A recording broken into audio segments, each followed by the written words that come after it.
Greetings folks, Konrad here, doing my first review.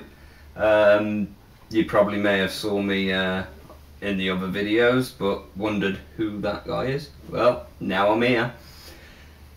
I've gone the different route and I'm reviewing books. Everyone has to be different. Yeah. I am also joined by the DM. Greetings folks. Who's going to help me with this discussion. So what are we discussing today? Right, my first review is a book from the Black Library Productions, for those of you who don't know, Warhamer and Warhammer 40k novels. And for my first one, it's going to be Soul Hunter by Aaron Dembski-Bowden. Very difficult name to read out there. But still, it could be worse. Yes, definitely. It's a novel about the 8th Legion of Space Marines, known as the Night Lords. Evil traitor scum. Sorry, loyalist coming out. Loyalist. And my opinion, it's an absolutely brilliant read. I'd like to also point out we're joined by to Satan, who I like to nickname Bob. He's my model. I'm very proud of the work I've done on him. Yeah, he's so proud. In fact, he's going to show him off in as many videos as possible. I.e. one. Yeah. So anyway, Soul Hunter then, sir. Soul Hunter, absolute brilliant read. Even though I am a bit of a biased Night Lords fan. Yeah, just a little bit. But even if I wasn't, it's a damn good read. The author has done really well on it, and you can tell that he's knows a lot about the Night Lords because of the way the characters are. They're so believable as Night Lords. That is the one thing I do love about the Black Library novelists, is they know the stuff and they get so into the characters and setting. Yes, one truly. I'm gonna have a look at this. I've not read this yet. He's been threatening to lend it to me for ages, or threatening me with it. I'm not entirely sure which. Both, because he's an Imperial loyalist. Shh, quiet. So, I'll just give you a quick brief overview of the story. It starts... As much for my benefit as everyone else's. Yeah. Starts off with the main character, a character named Talos, who used to be an apothecary, but he also suffers the same visions that his Primarch father, Konrad, the Night Haunter, suffered with.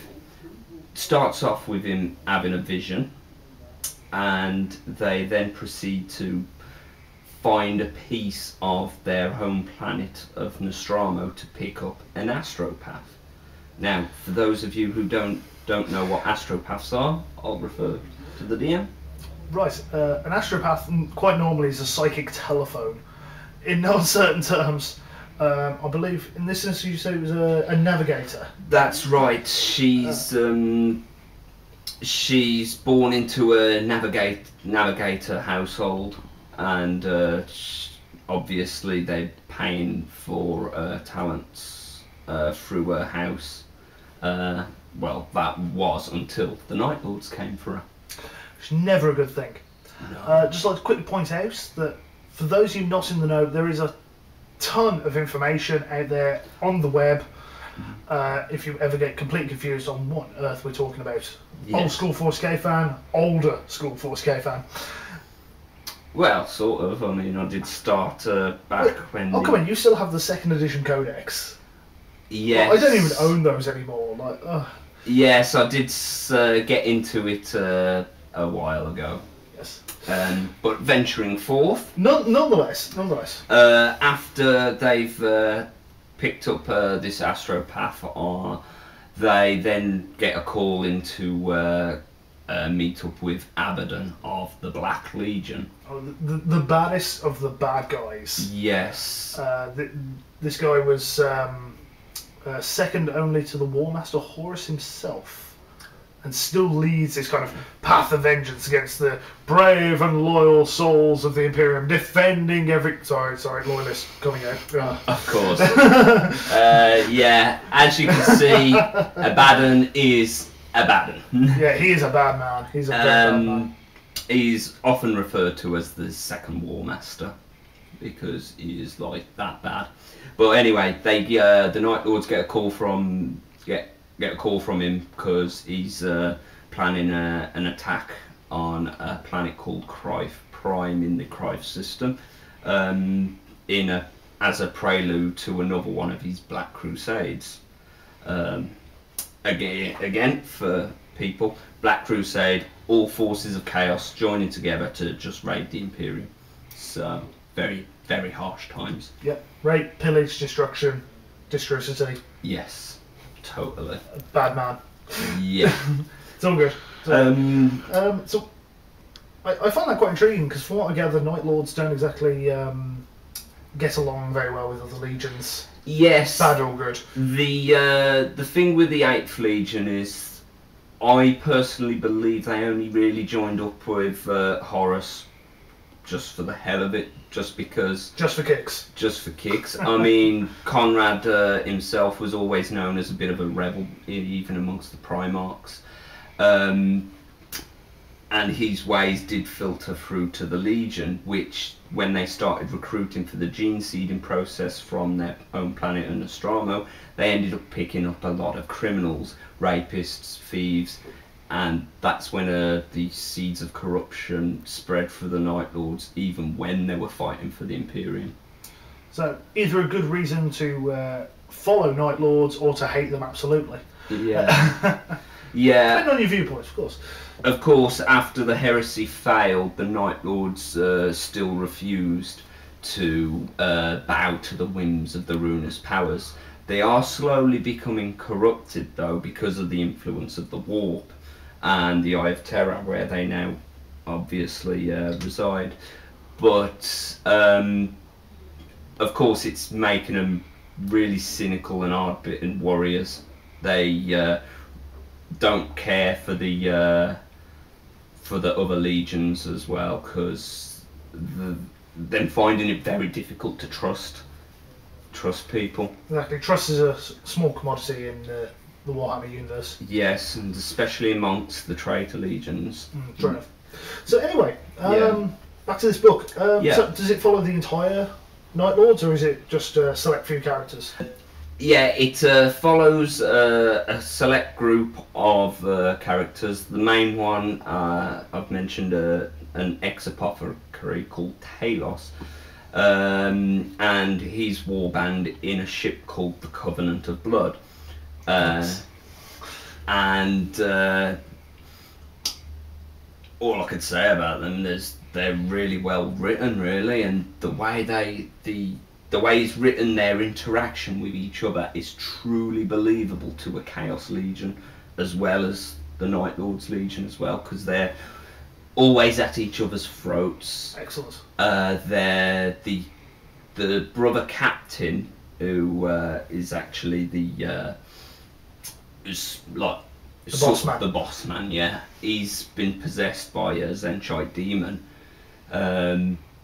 Of course, Talos doesn't like that, because Talos is like trying to remain as true a Night Lord as he can, and because he's been tainted by the ruinous powers, he does not respect him at all. He's even told him to his face, even amongst the threat of death, Talos will not hold these opinions to himself regarding that matter.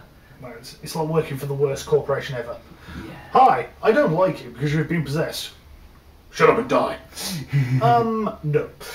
yeah, and amongst the other illustrious characters you will meet, he's got there's this one character called Syrian, who's probably the closest thing Talos will come to as a friend, because these two do sort of respect each other. They do sort of argue a bit But as they well. argue, they kind of play against each other. It's like, oh, Yeah. draw forest blood first. You know. So there's Syrian, there's a snarling Night Lord called Zal, who, again, people sort of respect, but they also want to kill him sometimes. And then there's another one called Uzas, who's really, really tainted. He's like becoming a champion of Khorne, and all of the Night Lords want him dead. They've already threatened him so many times. I cannot count.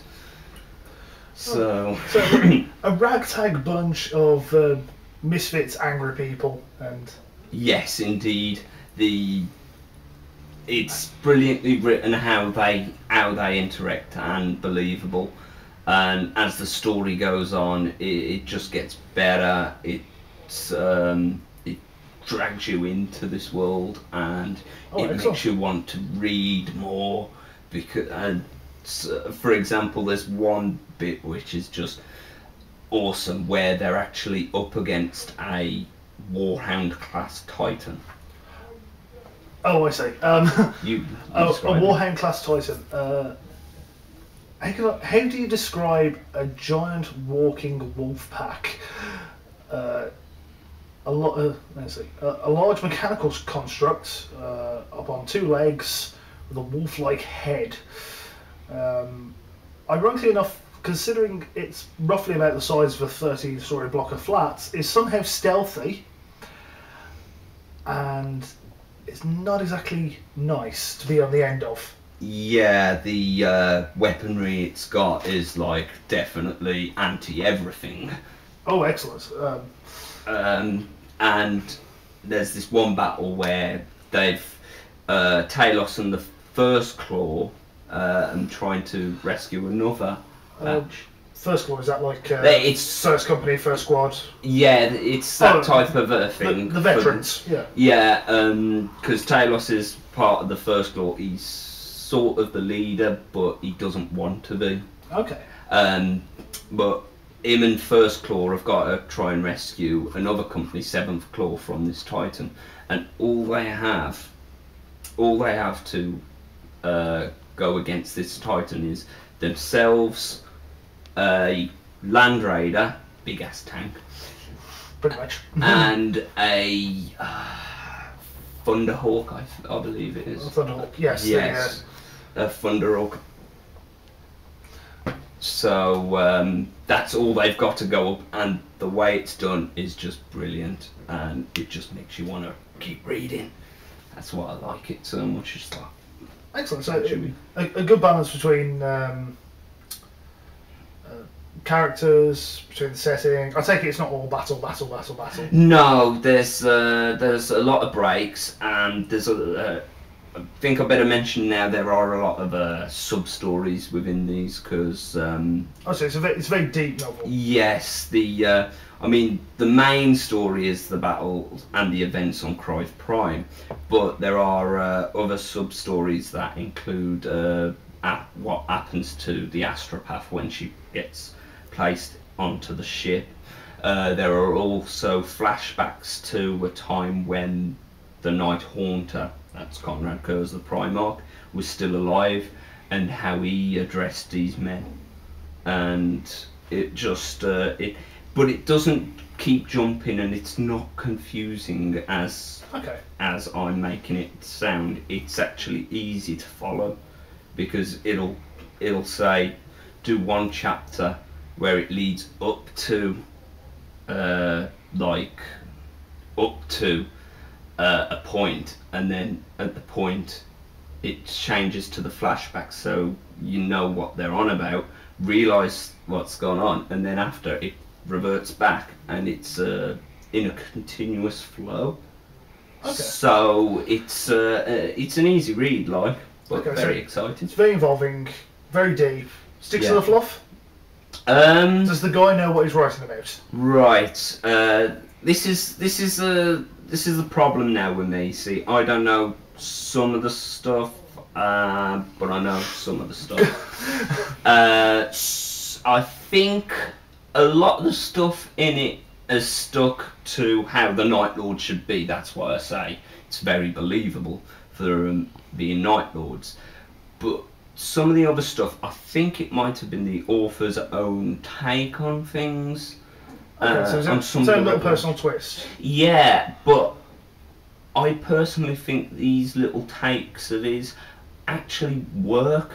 They work well. They work with the fluff, and it fits to make a believable story, which is what a point I keep mentioning, I know, but it makes it believable to the Night Lords as possible. Okay, so it's believable within its central sphere. That's obviously a sphere of influence. Yeah. Right there. Can't honestly be anything else. Possibly Kamehameha wave. Yeah. No, get off track.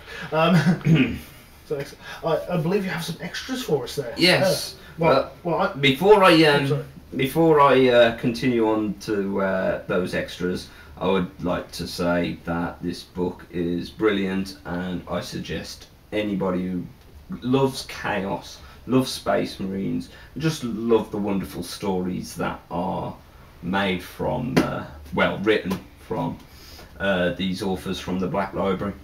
Read it. After all, you don't. I've already learned that you don't have to be a fan to enjoy these books. Yeah. They're well written one way or the other. Well, I'm going to borrow this one, mostly because I've been threatened with it quite a lot. Well, I'm going to borrow this one anyway, so I'm tackling this. Of course, the story then continues of Talos and the Soul Hunter into an audio novel. Oh, right, first, before it goes into a sequel. And the audio novel is Throne of Lies. It's written by the same author, but it is performed by two people. One's called John Banks, and the other is Beth Chalmers. Now, this one I have actually heard. I do enjoy Games Workshop and Black Library's take on audio novels. I do find them a bit short, but that's my personal taste. Well, I was going to say, with this one, I think it's something like just under an hour long. It's my only bad point on it. It's too short for me. Yeah, it does seem very short, doesn't it? But that's how good the story was, because it made me want to listen to more, because it was so gripping and involving.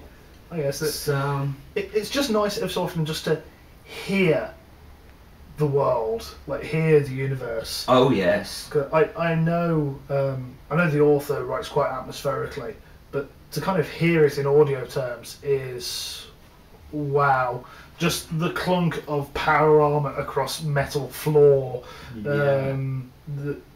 I don't know how far I should go into the story with this one actually. The sounds of torture, battle, yes, it's if nothing else, if you're not necessarily a reader, like invest in audio novels, because granted, as I say, they're a bit short for our taste, but it's just a nice atmospheric, just something nice just to have in the background with a good story behind us. Yeah, quick brief rundown on the actual story on this, but very brief because it's so short. Basically, what's happening in it is that after the events of Christ Prime, as you read in Soul Hunter, the Covenant of Blood, the ship the Talos are now after a relic from the Night Haunter himself, from Konrad Kurz, in which they have to take on Calidus assassins. So very nasty, chameleonic, short range, lovely ladies. If you ever get to meet them, meet one in a bar by all means. Have a drink. No, probably not a good idea. No. Not a good idea, especially as it was a Calidus assassin who assassinated the Night Lord's Primarch. Ah, I didn't actually realise that. It was a Calidus assassin. So it's a pure vengeance. To be honest, you find out some of these events in Soul Hunter, but I ain't gonna go any more than that because I don't want to spoil it for the viewers. Potentials, yeah. But it was a Calidus assassin. But the most important thing to note was that the Night Haunter actually allowed himself to be killed. He didn't fight back. Ah. So he's a very mysterious Primarch, is Konrad, because he really didn't do things the way you'd have expected. He just allowed himself to die. So it's quite a curious then. Yeah. One way or the other, as much as a pure vendetta, harkening back to the fluff and the universe. Yeah, it's so yes. I one way or the other, I'd recommend this. If nothing else to listen to, it's actually a good listen. And of course, being a biased Night Lords fan, I definitely recommend it. It gets to Devil's claw of appeal. Yes, it certainly does. And of course, again, they then follow it on with a book called Blood Reaver. Again, same author, Aaron Dembski-Bowden. This one, as you can probably tell by the bookmark, I haven't quite finished reading it yet. But it's interesting to know that the first one, Soul Hunter, and this are split into parts. Soul Hunter was split into 2 parts. This one's split into 3, and I've only just read the first part. But already it's like just as good, if not better, than the first. I take it each part is like the chain of events, like kind of That prelude, lead, escalation, yes. prelude, escalation. That lead up to all I know about the main story, which I haven't got up to yet, is the Night Lords making a sort of a small pact with Euron Blackheart of the Red Corsairs, another a space marine pirate. Yeah. In no uncertain terms. Yeah, and it's supposed to even show how much they really don't get on well with him either. I've only one question then. Do you really need the audio novel to go from book to book? Like, is it vital to the overall story, or? It's not really necessary. I mean, the audio novel itself, because it was focusing on a just a specific event. Yeah, I see. It's sort. You can take it out happily and just have these 2 novels, but because it was so good, Throne of Lies anyway. And because you're a fanboy. Even if I wasn't a biased fanboy, I would still say that because it's still such a brilliant written piece, and I wanted to hear more. That's why, in my opinion, the audio novel was a bit too short. But it's still a worthy addition. So, in summary, absolute brilliant reads, and I do recommend them to, well, everyone. Soul Hunter, I give an amazing 9 out of 10 Ks because it's just sheer win. Throne of Lies, I'm only giving an 8 out of 8 Ks, sheerly for the fact that it's a bit too short, in my opinion. That's fair enough. Unfortunately, I can't really rate Blood Reaver right now because I haven't finished it. But so far, it's shaping up to be just as good, if not better, than Soul Hunter. That's always good news. So, go out there, folks. Get these books and read them. You won't regret it. Have a read. So, from me, DM, to Satan, and Konrad, we bid you adieu. take it easy, folks.